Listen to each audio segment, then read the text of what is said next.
Au Mali, 2018 et 2020 sont 2 années charnières dans la vie sociopolitique du pays, marquées respectivement par l'organisation des élections présidentielles et législatives dans le double contexte sécuritaire, menaces djihadistes et sanitaires du fait du Covid-19. En 2018, Ibk sera réélu président de la République, à l'issue du 2e tour.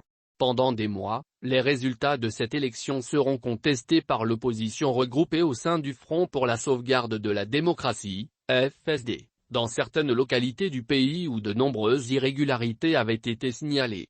Comme si cela ne suffisait pas, les législatives de 2020 vont plonger le pays dans une profonde crise socio-politique du fait également de leur manque de sincérité, nombreuses irrégularités, fraude massive, bourrage d'urnes, etc. Les résultats seront contestés par les partis politiques de l'opposition et les organisations de la société civile regroupées au sein d'une plateforme dénommée M5RFP, mouvement du 5 juin du Rassemblement des forces patriotiques du 5 juin. Ils vont demander l'annulation de ce scrutin dans certains villages et villes des régions du Nord et dans les régions de Mopti, Sikasso et Kayes. Des manifestations de rue y seront organisées et vont s'installer dans la durée. C'est le début d'une longue série de crises face auxquelles le pouvoir durcit le ton en procédant à des intimidations, à des arrestations extrajudiciaires, et à des répressions violentes contre les manifestants aux mains nues. Pour le M5RFP, le point de non-retour était atteint quand les 10, 11 et 12 juillet 2020, plusieurs de ces militants sont tués devant la mosquée de l'imam Mahmoud Iko à Badalabougou. L'anarchie et le chaos s'installent partout dans le pays. C'est dans cette situation tumultueuse qu'intervient le 18 août 2020, un coup d'État militaire dirigé par le colonel-major Assimi Goïta. L'opération minutieusement menée sans heurts, clôt provisoirement une période de tension politico-sociale aiguë. Un comité national pour le salut du peuple, CNSP, est mis en place pour diriger une période de transition.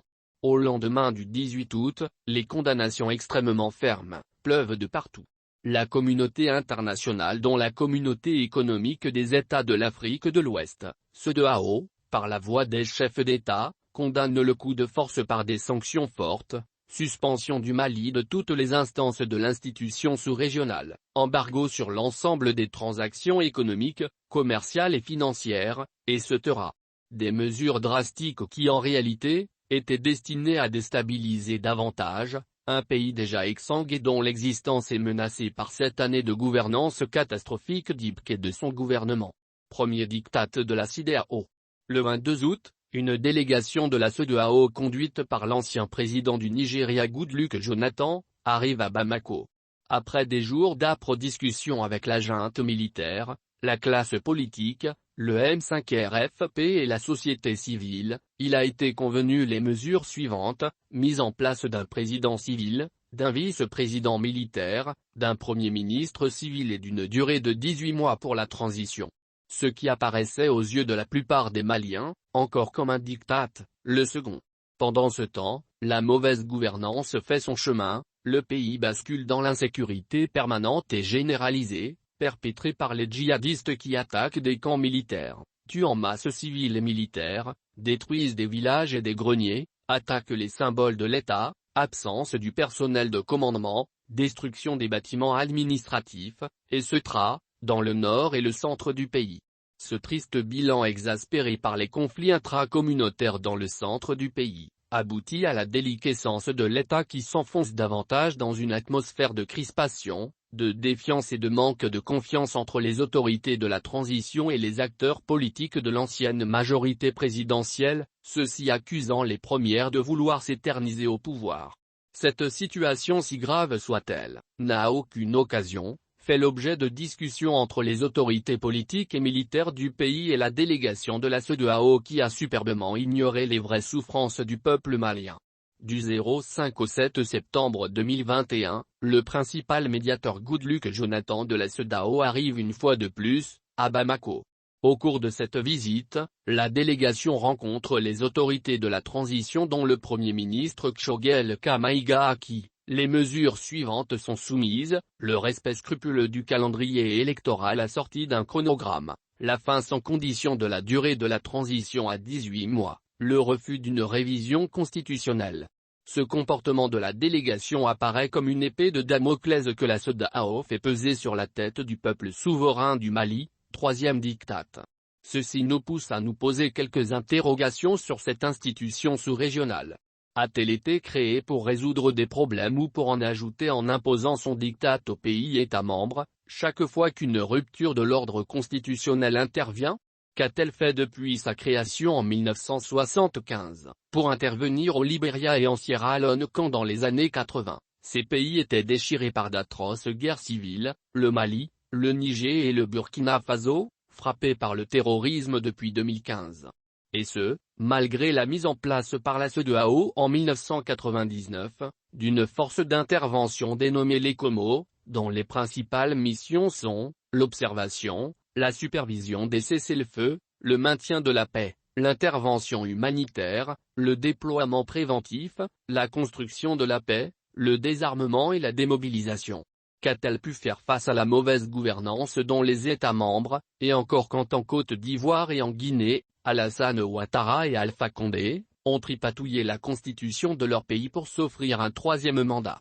La CEDEAO, j'allais dire, le club des chefs d'État, a pour toutes ces questions, brillé par son immobilisme, son incompétence, son manque de vision, de pragmatisme et d'anticipation.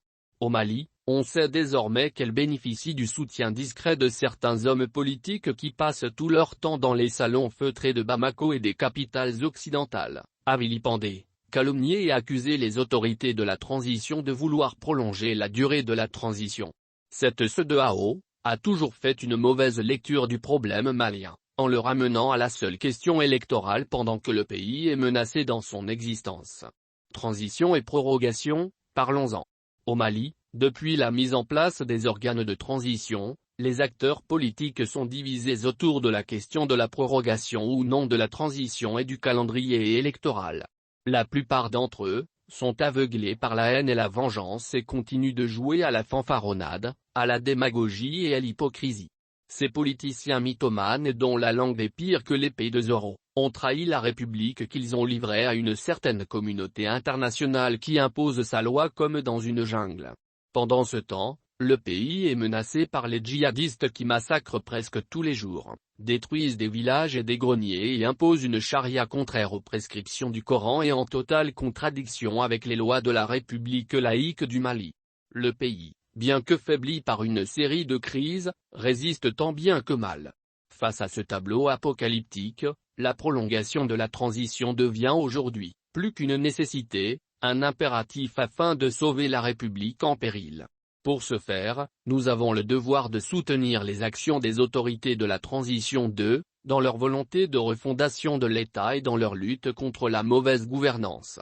Déjà en moins de 4 mois, elles ont enregistré quelques résultats encourageants. Arrestation de quelques personnalités accusées dans l'affaire de l'achat de l'avion présidentiel, de l'équipement militaire, action sociale de solidarité du président de la transition par des dons de forage aux communautés les plus nécessiteuses, rénovation des milliers de salles de classe à travers le pays, reprise des travaux du futur bâtiment du service de cardiologie du Point G, arrivée et installation d'un nouveau scanner de dernière génération pour le compte du même hôpital, etc.